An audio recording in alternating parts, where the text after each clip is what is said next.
Au conflit en Ukraine se déroulera les 15 et 16 juin en Suisse. La conférence sera accueillie par la présidente du pays, Viola Amerd.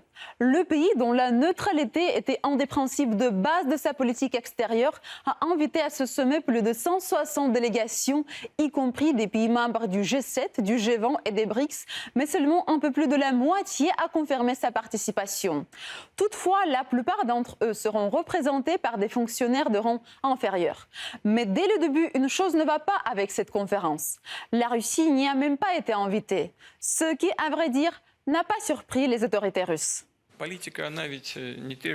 La politique ne se fait pas au conditionnel. Avec des si, je ne vais pas finir la phrase, vous savez bien ce qu'on pourrait faire avec des si. Mais il n'y a pas de si, ils ne nous invitent pas. Puis encore, ils disent ne pas nous voir là. Si vous faites ceci et si vous faites cela, alors nous prendrons telle ou telle décision. Peu importe qu'ils ne nous voient pas là. Dans leurs interventions, quelques pays, peu nombreux, pas la plupart, n'ont évoqué l'Ukraine que dans le contexte de la nécessité de renoncer à toute l'initiative unilatérale, ainsi que de promouvoir le règlement par des moyens différents qu'un entre-soi comme celui qui démarrera d'ici quelques jours en Suisse et où la formule de Zelensky, tout à fait vide de sens, sans valeur et menant à l'impasse, servira de base unique aux discussions. La Chine et le ministère brésilien des Affaires étrangères, par contre, ont souligné l'importance de la recherche d'une nouvelle base qui favoriserait le règlement. Mais c'est surtout le chancelier allemand Olaf Scholz qui a bien décrit les vrais buts de cette conférence.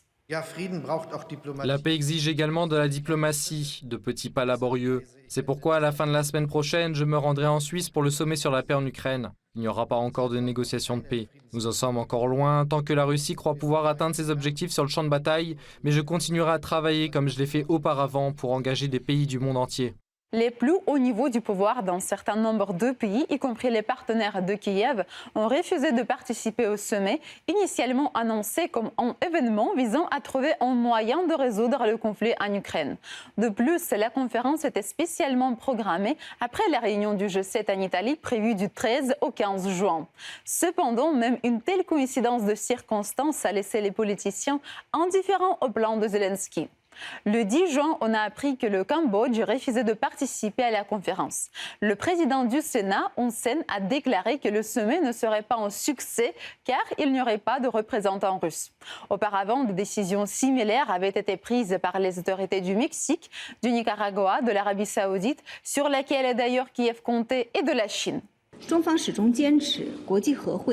La Chine a toujours déclaré que la conférence internationale de paix devait répondre à 3 exigences importantes. Reconnaissance de la part de la Russie et de l'Ukraine, participation égale de toutes les parties et discussion équitable de tous les plans de paix. Autrement, la conférence de paix pourra difficilement jouer un rôle important dans le rétablissement de la paix. Compte tenu de ce que nous avons entendu de différentes parties et de l'accord rendu public sur la réunion, il ne semble pas que les 3 éléments proposés par la Chine soient respectés. Fin mai, Volodymyr Zelensky a promis à Moscou de transmettre les réflexions sur 3 points de la formule de paix ukrainienne qui devraient être discutées en Suisse. Il s'agit de la sécurité nucléaire et alimentaire, d'échanges de prisonniers de guerre au format tous contre tous, ainsi que du retour des enfants ukrainiens amenés en Russie. Le dirigeant russe a réaffirmé à plusieurs reprises que la Russie était ouverte à des négociations tenant compte des réalités actuelles et non selon les caprices du président ukrainien dont la légitimité est remise en question. Nous avons mené pendant 1 mois et demi des négociations laborieuses. D'abord à Minsk, ensuite à Istanbul, lors desquelles nous sommes parvenus à certains compromis et la partie ukrainienne a souscrit aux grandes lignes de ces documents. Les documents sont volumineux dans leur essence. La synthèse en exposant les enjeux principaux a été paraphée par la partie ukrainienne. Donc nous allions dans ce sens. Maintenant, on nous propose des formules, mais fondées sur quoi? Sur des caprices et non sur la situation réelle. Il n'est pas possible de discuter là-dessus. Des discussions, nous y sommes prêts. Nous ne nous y sommes jamais refusés. Je ne suis pas en train de plaisanter, je n'invente rien. Dès que les troupes ont été retirées de la région de Kiev, les Occidentaux ont ordonné à l'Ukraine de ne pas signer d'accord de paix et de poursuivre la guerre. Les Ukrainiens se sont alors soumis et ont obéi aux ordres, déclarant sans tarder qu'ils allaient se battre jusqu'au bout. Ni les pays du Sud, ni les membres des BRICS, ni même le principal allié de Kiev, les États-Unis, ne vont honorer ce rassemblement douteux de la présence de leurs plus hauts responsables.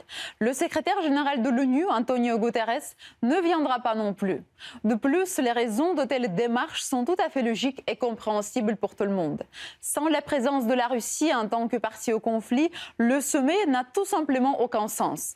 Aucun sens, mais beaucoup d'argent derrière. Le coût total de l'organisation de la conférence sur l'Ukraine dépend du nombre de délégations qui y participeront et de leur niveau.